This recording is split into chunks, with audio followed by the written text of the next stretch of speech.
ground where hope can be found. I will stand. So it will happen eventually, right? We know that. Eventually, we will have to deal with this issue.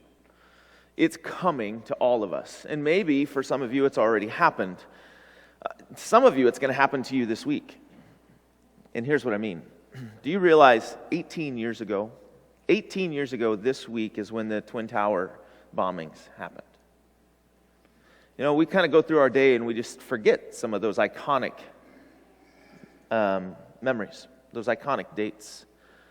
And for some of us who lived through that experience, it was the most horrific experience that we experienced, that we dealt with to that known date. Others of us, that was just a part of the long list of tragedies that we had dealt with. But for us, it's not necessarily that it's not the pain or the terror attack that I'm talking about. I'm talking about what happens after the terror attack. I'm talking about the conversations that we have with our peers, with our family, with our friends, with those that we do life with. Eventually, the conversation happens, right? And that conversation generally goes like this. You know, if God could do something about it, then why didn't He? If God is good and righteous and all-powerful, why did He not prevent this tragedy to happen?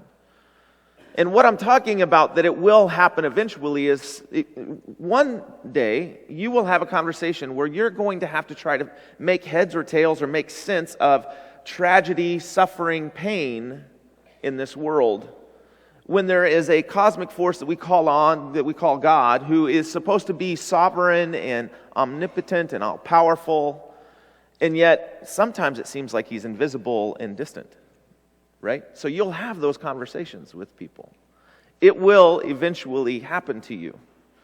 I think with our reading that we've been doing since July, it's almost like Peter has been dancing around this issue of pain for a while. The problem of pain, it's inescapable. Its effect is profound, and no one can deny the problem that pain really presents to man. Many of us maybe have used it in the past to remove God from us. Some of us have come back to God knowing that pain was never the problem, but pain was something else. Pain had a different effect.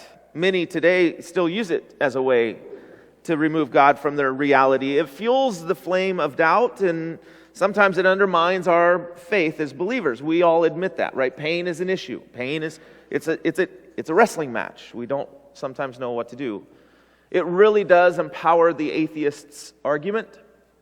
I don't know if you enjoy the farmer's market or not downtown, but this year we've gone a couple of times, and it was really interesting where the free thinkers of Iowa put their booth.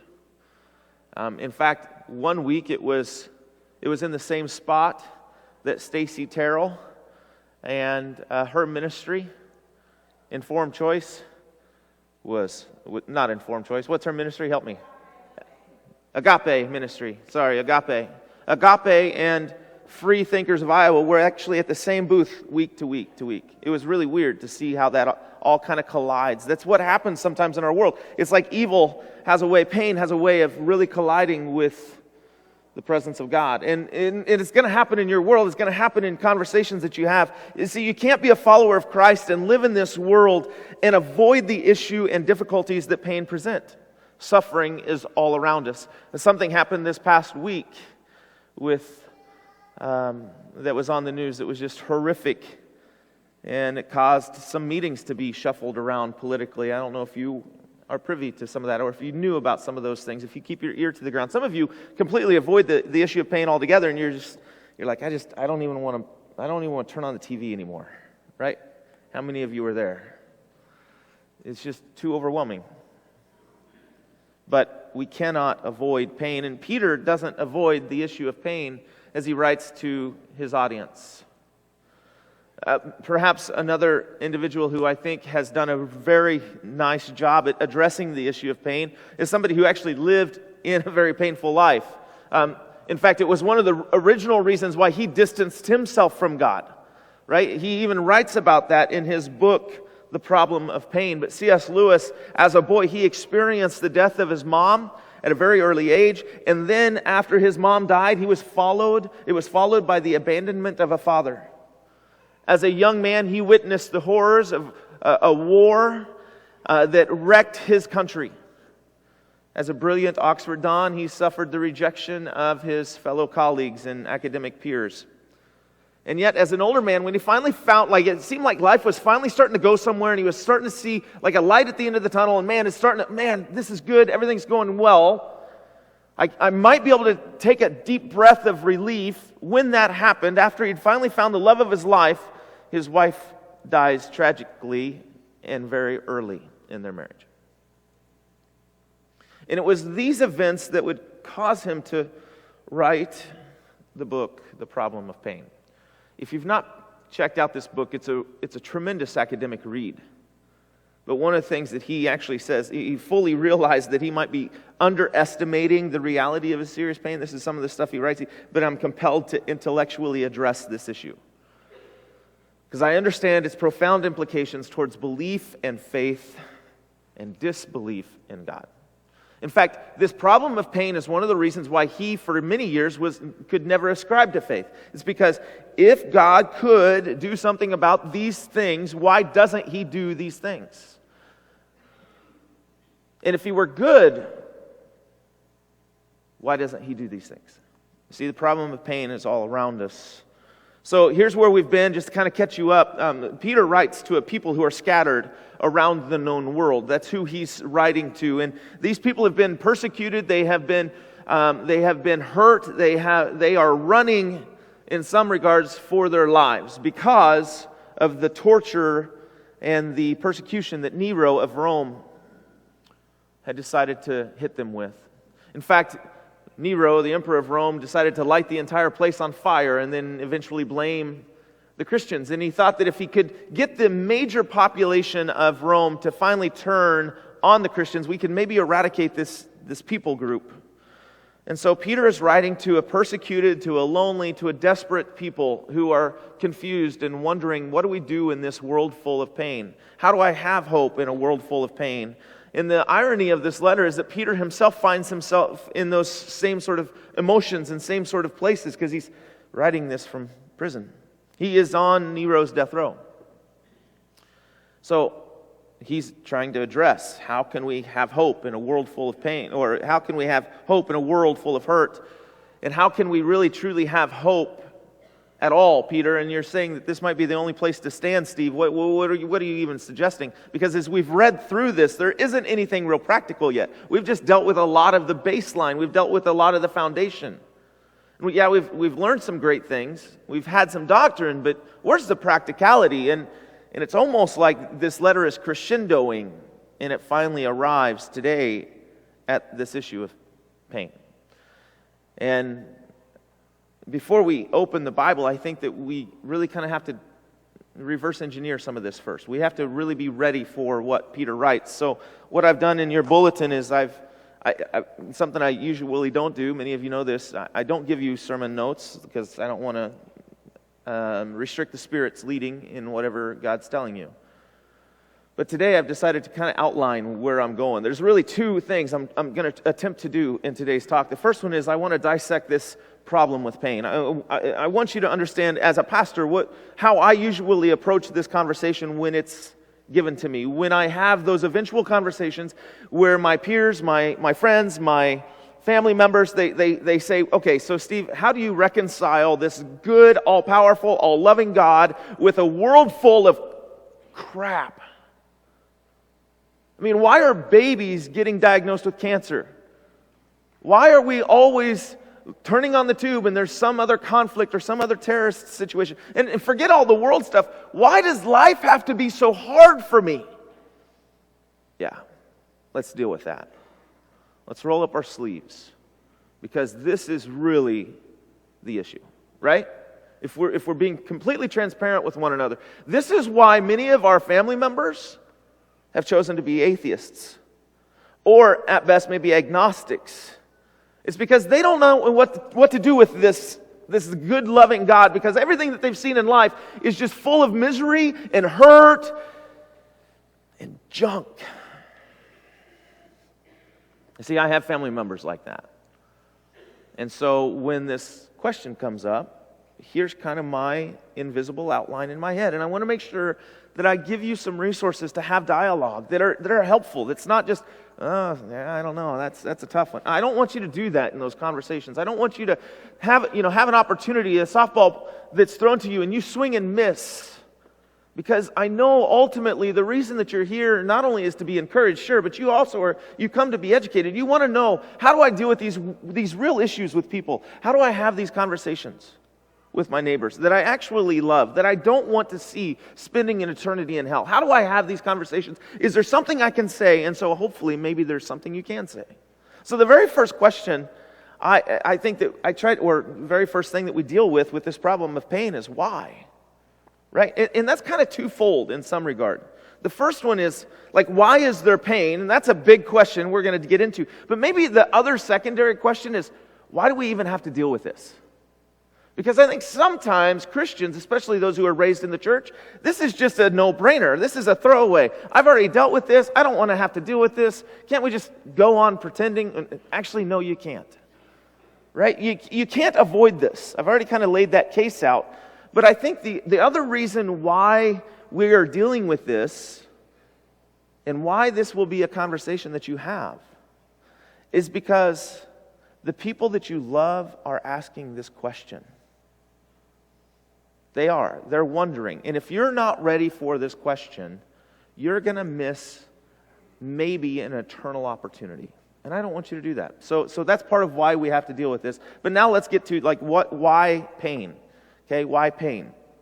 Now this one's, ultimately, these are not like these answers and this problem with pain that we're going to dissect, that we're going to try to engineer a little bit. It's not going to satisfy the answer fully, right?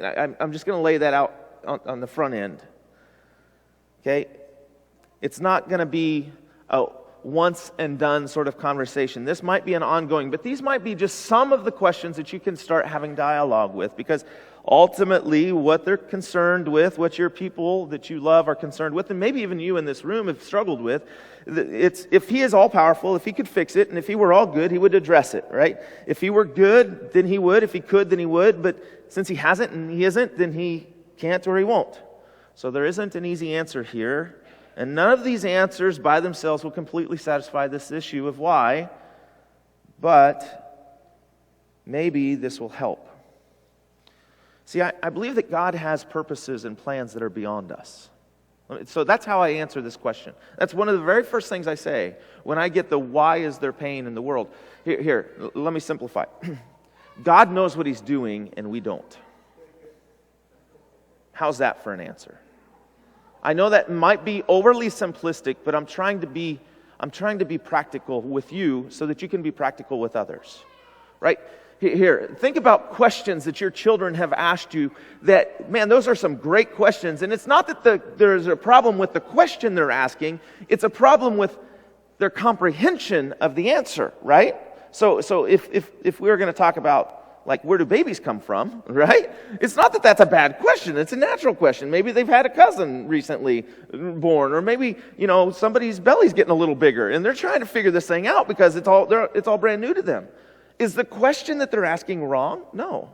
So is the question for us to say, why is there pain in the world? That's not a wrong question. That's a good question. It's a natural question, right? It's one that all of us are going to ask. But it's not that the problem's with the question. The problem's with understanding the answer. Our comprehension level might be different. Think about it. Like, if you were to try to articulate to a 2-year-old where babies come from, all of the scientific detail of that situation, how are they going to respond? They're going to be in counseling, and you're going to have a lot of money to pay. You don't want to just give all of the information of that problem to that child. So we are that child. When it comes to this issue of pain, we cannot fathom, we cannot comprehend fully why suffering happens, right? So if we can all just kind of agree with that first, we can continue to move on.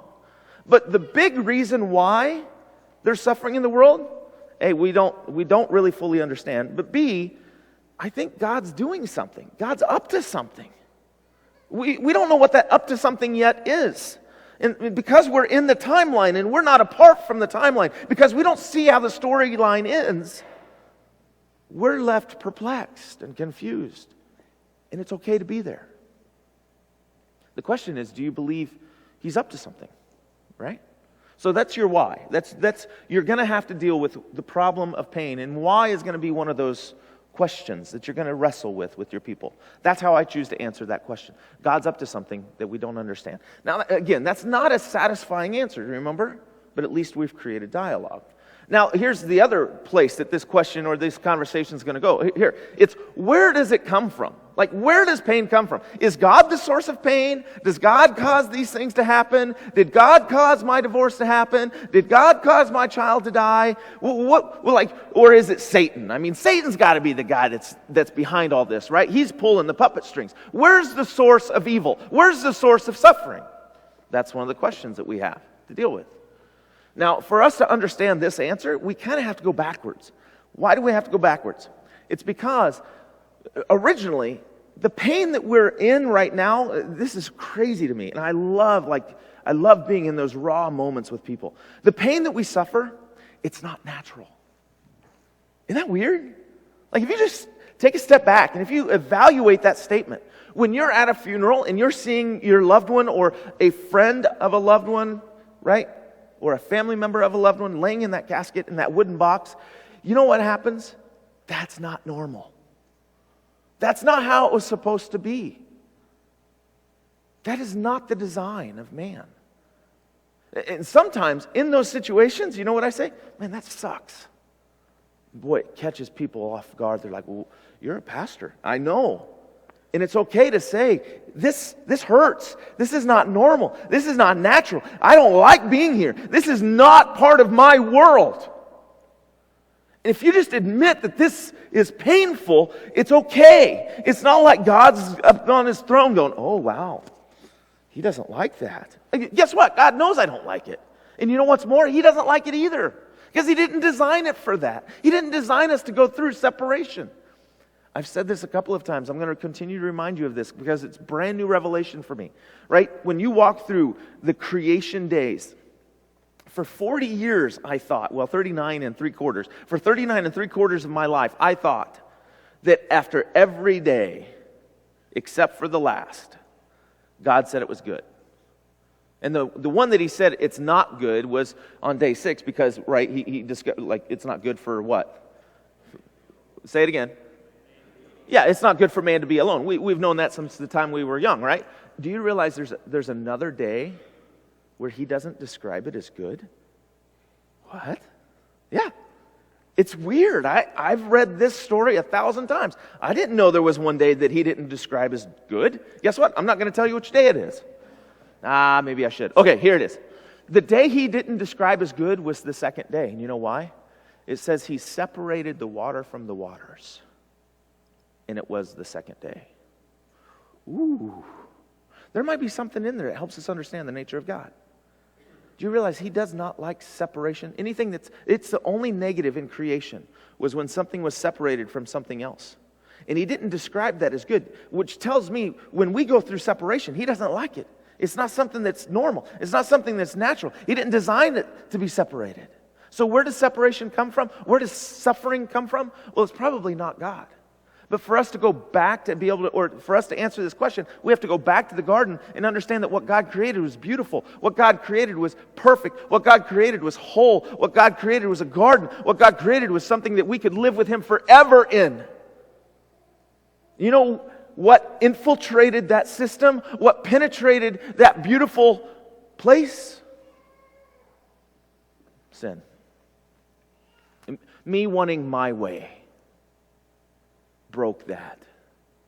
You see, the beautiful became broken in that moment. When Eve reached for the fruit, and she gave some to her husband who was with her. He's not out gallivanting with the gazelles. When he watches his wife reach for the fruit, and he doesn't say anything, he is just as guilty as her. This is not that she did something wrong and then brought it to him, and he did. They both were in this moment together, and they both chose to rebel against God. And in that moment, beautiful was broken.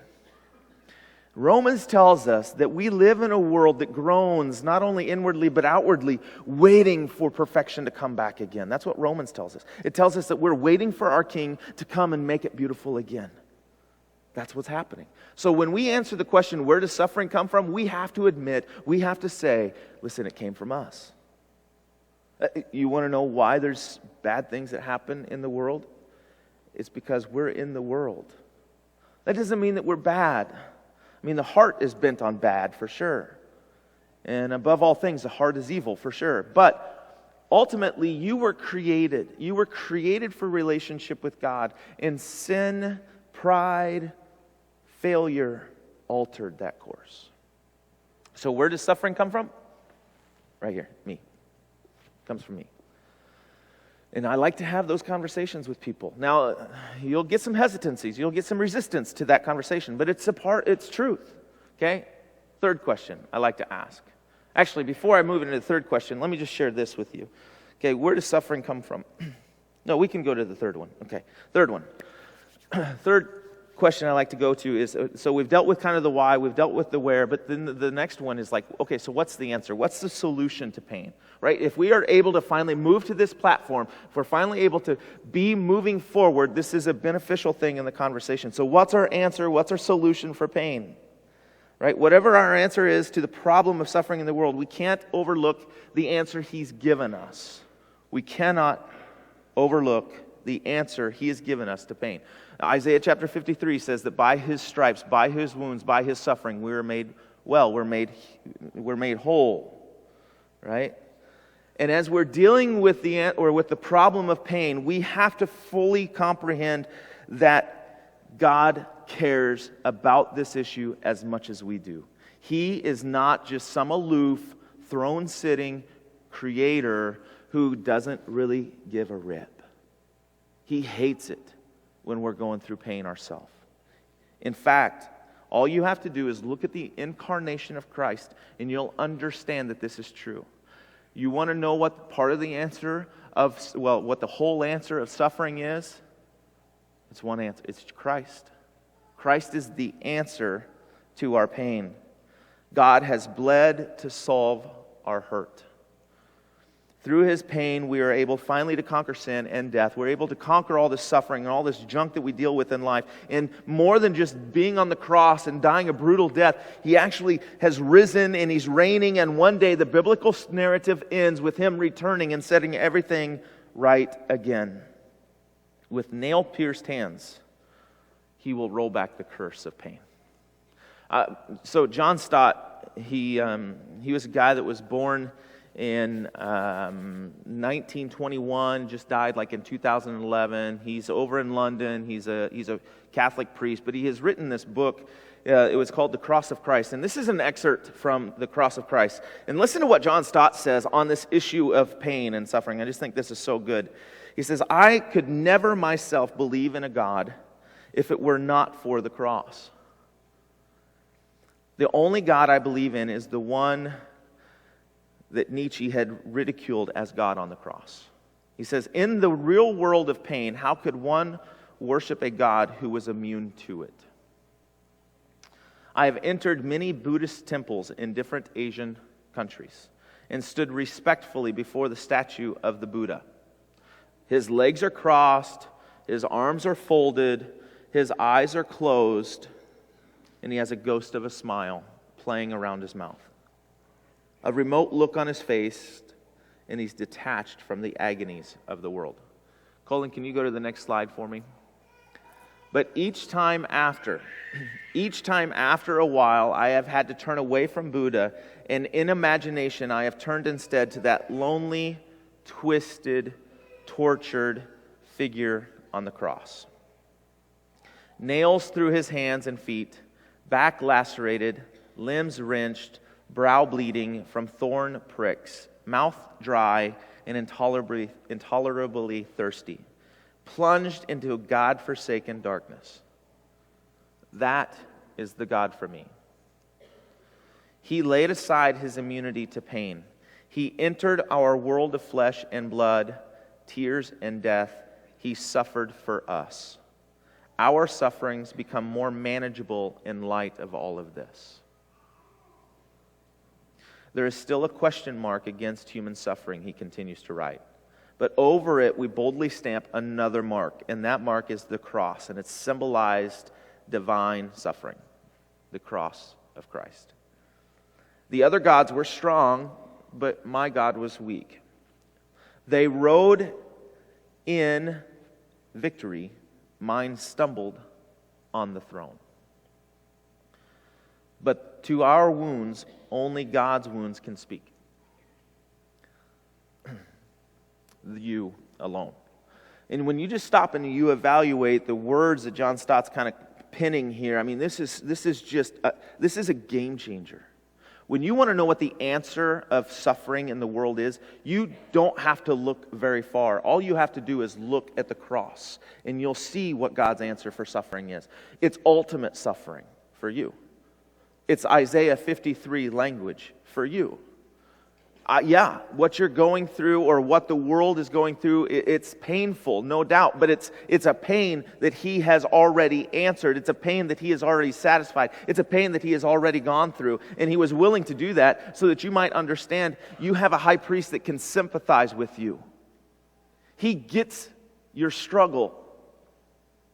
No matter what it is that you're going through, he understands betrayal. He understands what it's like to invest in somebody for years only to have them kiss you on the cheek with betrayal. He understands that pain. He understands what it's like for somebody to say, hey man, I'll die for you, and then in the next breath whisper, I don't know that guy. He knows what it's like to have sin come and pierce his wrists. We have a high priest that has answered suffering. What else do we need for an answer? So as I'm kind of going through this problem of pain, there's a fourth thing I like to do. Here's the fourth thing I like to do. I like to kind of ask a question. Most of the time in some of my conversations, I like to kind of give back. I don't like to just answer and defend because I don't think that's always the best strategy. I want to give them something to think about. So here's usually what I ask. You ready? So if you have chosen to reject the God of the Bible, if you've chosen to reject his answer for suffering in this world, and you don't think that's the right answer or the best answer, oh, by the way, I love that she's crying. I'll tell you that, okay? So that doesn't bother me in the least. Because for me, she's just singing praise. Some of you guys didn't sound as good as that when we were singing. Just kidding, just kidding. Okay, this is her just crying out to her Creator. So that anytime there's a baby, and we've got a lot of them, I want moms to know, dads to know, don't worry about that. I'll speak above it. So the answer, though, the question that I like to give is, okay, so if you're choosing to reject Christianity, right? If you're choosing to reject the God of the Bible, and you don't like the answer for what suffering is, and it's on the cross, if you don't like that, what's your other option? I mean, you got to find an answer, right? If you're going to reject Christ because there's pain in the world, or you're going to reject faith because God's not answering or dealing with stuff yet, or in your own time, then the answer, help me then. Like, what's the other option? You going to hit the bottle? You're going to give God a big middle finger? I mean, what are you going to do? You have no other option. You're just going to be angry your whole life and go around like, well, really? Or are you just going to be a free thinker? Oh, okay, that's great. Let's see how well that goes. I mean, really, there's no other option here. There's no other option here. And when you really lean in, and you're doing this from a platform of love, you're doing it from a place of concern. I don't know really if they have an answer. And I'm not trying to tell you to be argumentative, right? I'm not giving you like, here's a couple of bullets for this. That's not what I'm doing. I'm helping you, though, comprehend how to dissect this conversation that's very intimate for all of us. Because pain is personal. I get that. See, the ultimate story of the broken is that it will be made beautiful again, right? The world that we live in that's broken, the ultimate story is that the broken will be made beautiful again, but the only way that's possible is when the beautiful was broken. That's it. You have to look at Christ. See, without Him, if you don't have any other options, if you don't have another solution that's viable, you know what that leaves you with? Whew. An explanation that is less than appealing. It leaves you in a place of complete loneliness, despair, darkness, and it's blinding, and it's hopeless. So with all that said, now we can actually get into the promise of pain. Because there's a reason that pain happens, and I kind of dissected what the problem was. But there's some good things that can happen out of pain, right? And that's what Peter talks about. So if you'll turn your Bibles to 1 Peter 4, we don't have to do this we don't have to really dissect this. There is some really cool stuff in this, in verse 12. Okay, so 1 Peter chapter 4, verse 12, it says this, "Dear friends," Peter's writing, look at what he says. This is so incredible to me. He says, don't be surprised at, what's the next word for you? What is it? Fiery. What's another word some of you have? Painful. So you're reading the NIV 84, right? That's what I usually preach out of. There's a lot of variations. There's a lot of translations. I'd love to educate you more on what those things are. I prefer the New American Standard or ESV in like a real deep study because it's probably the most accurate. I have preached out of the 84 NIV because of its vernacular and its linguistic style. Sometimes you're going to find problems with it. This is one of those verses. So in my Bible, if you're reading in 84 NIV, you need to probably scratch the word painful out. It's bad. It's the only translation that actually translates this Greek word into painful. The appropriate translation is fiery. It's fiery. So let me reread that again. Dear friends, do not, Peter's writing to you, do not be surprised at the painful or at the fiery trials that you're suffering. You know, it's interesting that he would write that because for me, what's going on? Well, Nero just lit the whole place on fire, right? So that's kind of fun that he would write about that. The other piece of this, though, is some of them have had relatives, some of them have had church members, some of them have had believers that they're connected to literally pitched, tarred, and lit on fire to light the courtyards. I mean, this is like dangerous language that Peter would write. And he's saying, man, don't be surprised when these fiery trials come to us. Listen, some of you guys are just going through hell and back. I get it. It's fiery. You don't know which way's up. You don't know which way to go. You don't know how to respond. Peter's writing this to you. And this is what he says. Don't be surprised at the fiery trial you're suffering. Well, thanks, Pete. That's real helpful. So I'm just supposed to expect it? Yeah, you are. Because Peter's reminded of the time after Jesus had instituted the final supper, or the Passover meal, and he had instituted communion, something that we're getting ready to do here in our service today. When he broke bread, took wine, right, and he did all that stuff. Right after that event, you know what Jesus told the disciples? He said, listen, in this world, you will suffer. In this world, you will have pain. In this world, it's not going to be pleasant, but don't worry. Have peace. I have overcome the world. Right? So, of course, Peter would write something like this to us. But the problem with us, being on the western side of the hemisphere, we don't think that life is supposed to be painful. You know what most of us think life is supposed to be? Life is supposed to be going to work, getting up pretty early, working really hard, getting a really good paycheck, coming home, saying hi to the wife, saying hi to the husband, saying hi to the kids, right? Enjoying a good steak dinner, petting the dog, playing with the cat, and then going to bed, starting the whole thing all over the very next day. And we are surprised when life hits. We're surprised when there's a little bit of problem. We're surprised when there's a little bit of suffering. We're surprised when somebody doesn't like us. Right? Because life's not supposed to be that way. But in the third world countries, you know what they expect? They expect life's going to be hard. They're not surprised by suffering. They're not surprised when their mom or dad keel over when they're 30. They're not surprised when rebels come into their town and blow the entire thing up with suicide bombs. It's just part of life. But for us, we're a little shocked. We're a little dismayed. And we start to wonder, well, maybe God doesn't love me. What am I doing wrong? What did I not get right? Why would you do this to me, Jesus? And Peter's saying, no, you got the whole thing wrong. Expect pain. Because pain is supposed to be a part of our process. Right? Pain is a part of life.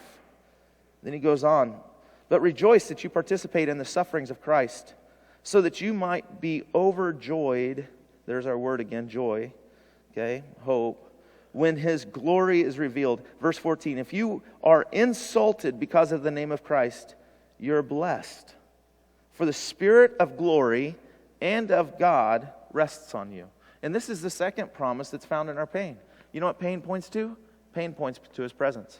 Do you realize that every time you go through something that's not right in this world, that's broken in this world, and you're experiencing discomfort or you're experiencing like this nasty place, it's usually an indication that Jesus is next to you.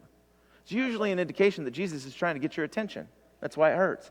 Or it's maybe something that's going on that's not from Jesus, and maybe it's from the world. Maybe you just made a dumb decision, and he's trying to like wake you up a little bit. Or maybe it's you did nothing wrong at all, and the world is full of sin, it's full of suffering, and yeah, you're in it, but guess what? I'm next to you. And what Peter is telling his audience is when somebody starts to insult you, when somebody starts to hurt you, listen, his glory will rest on you. His presence will rest on you. So this is one of the promises that I can hold on to, that when I'm going through it, he's going through it with me. And then here's the next verse. I love what Peter says. He says, if you suffer, it shouldn't be because you're a murderer. It shouldn't be because you're a criminal or that you're a thief or even a meddler. Like, keep your nose to yourself, right? Keep your nose to out of everyone else's business. This pain doesn't have to be pointless. Sometimes our pain is pointless, though. You know why our pain's pointless? It's because I did something stupid, right? The reason some of us are going through some painful stuff is because I did something I shouldn't have done. I chose to serve me. I didn't choose to serve him. And it's in those moments where I think Peter's kind of reminding us, listen, it doesn't have to be pointless for you that you're going through this stuff. Pain should have a point. And that point should point us back to him. Right? Look at what he says in verse 16. Peter kind of concludes this whole section with this statement. However, listen. Bring it in. If you suffer as a Christian, don't be ashamed, but instead praise God that you bear that name. For it is time for judgment to begin with the family of God, and it begins with us. What will the outcome be for those who do not obey God? And if it's hard for the righteous to be saved, how hard do you think it's going to be for the ungodly and the sinner? And then verse 19, I love how he kind of wraps this section up. He says, so, those who suffer according to God's will should commit themselves to their faithful Creator and continue to do so. And here's what Peter's trying to tell you. And I think this is what he's trying to tell me. He's saying this. Your pain is not permanent. This thing that you're going through, this trial, this fiery problem that you're going through, it's not something that's always going to be everlasting. It's not something that's always going to be. It's short-lived. Listen, fast forward a year from now, fast forward 5 years from now, fast forward 10 years from now. Is the issue that you're dealing with, or is the painful problem that you're trying to figure out how it's coming against you and how to overcome it, is it going to be an issue in 10 years? Probably not. Will you have effects? Sure, maybe. But it's not going to be the same issue. The one final thought here. One of my favorite passages, one of my favorite stories is in Acts chapter 7. Here's what's going on in Acts chapter 7. In Acts chapter 7, one of the early disciples, one of the earlier followers of Jesus, one of the guys that he was lighting it up on fire, he was tearing things up for the kingdom. His name was Stephen. He was anointed. He was anointed with the Holy Spirit. He was anointed with presence. And there was an issue in the early church. There was an issue in Jerusalem, and the Sanhedrin brought him in. And they said, hey, tell us what's going on, Stephen. We're trying to understand. We told you guys to be quiet and shut up about Jesus, and you guys continue to talk about Jesus. And so he starts at the very beginning of the story. It was a long sermon. But at the end of the sermon, he had their attention because at the end of chapter 7, Acts, it says that they were gnashing their teeth at Stephen. Some of the things that he said, man, it started to stir some stuff inside of them because they understood that he was pointing a finger at the death of Christ, his Lord, to them. And he was saying, listen, it's you guys, it's our sin. We did this to our Creator. We did this to the Son of God. We are to blame. You are to blame. Just like you killed the prophets, just like your fathers killed the prophets long ago, you guys killed the only prophet now. And it says they started to pick up stones. They started to hurl it at Stephen. As he's dying and as those boulders are coming in, verse 54 tells us something real remarkable happens. It says he looked up and he saw something. You know what he saw? He actually said what he saw. He said, look, I see him. And he's standing at the right hand of God. Now, most of us just read through that and we kind of miss it. Where's Jesus at? Certainly he's at the right hand of God. But you know what Hebrews tells us? It says that he sat down at the right hand of God. And when you enter a court and you enter a royal palace and you see the king or you see the queen or you see the royal family sitting there, anytime the king stands up, anytime the prince stands up, you're in trouble, right? This is the very first death of the church. This is the very first time that somebody who follows Jesus is going to suffer death for him. And he doesn't know when he's coming back. He doesn't know when that hour's coming. He just knows that when Dad says to go, man, I'm coming. I'm going to collect him. I'm going to get him. And one of his is dying in this moment. He looks up and he sees the Son of Man standing. You know why that's important? He stands with you when you're going through it. He stands with you when you're going through it. So remember the next time you're suffering. Remember the next time you're going through it and you don't know what to do. Look up. How can we have hope in a world full of hurt? One way. You look up. That's it. You see Him. You can get through. Father, I pray that if there's someone here that's beat up, if there's someone here who's just going through it, that they might be able to hold on to hope. Lord, I pray that you would restore relationships. I pray that you would restore finances. I pray that you would restore health. I pray that you would restore spirits. I pray that you would bind up those who are broken. I pray, Lord, that you would restore souls, that you would call us back to you, that we would have an attitude of repentance and an attitude of humility, that we would just see you.